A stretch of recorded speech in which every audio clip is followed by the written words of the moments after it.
Wazo la kupanua wigo wa kodi, Tume ya Mheshimiwa Rais imezungumza kwamba ni lazima tuongeze wigo wa kodi, na ili kuongeza wigo wa kodi wamesema tutafute mbinu za kufanya formalization ya biashara, kurasimisha biashara. Wametoa mifano mingi. Kwanza tunaweza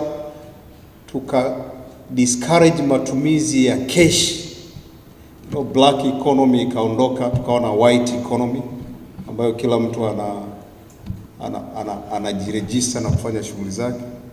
Unafanyaje? Unapunguza matumizi ya cash, lakini tukaweka incentive kwamba badala ya mtu kuona akijirasimisha ndo anapata adhabu, sasa aone akijirasimisha anapata nini?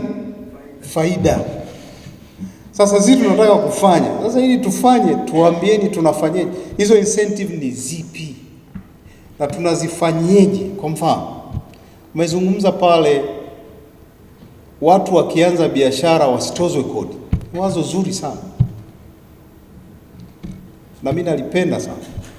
Lakini nataka mawazo kwamba kama tunasema mwaka mmoja mtu asamehewe asilipe kodi ili ajiimarishe, akija mwaka wa pili alipe kodi, si ndio? Tunakuja na mbinu gani ili huyu mtu asiwe anakufa kila mwaka anakufa tu? Ni jambo zuri sana ambalo TRA wamefanya kujumuisha jamii au wabunifu kutoka sehemu mbalimbali, kwa sababu watu wengi wana mawazo mazuri sana ambayo kama yakitekelezwa yanaweza yakaleta tija katika taasisi ya TRA, lakini pia katika taifa letu.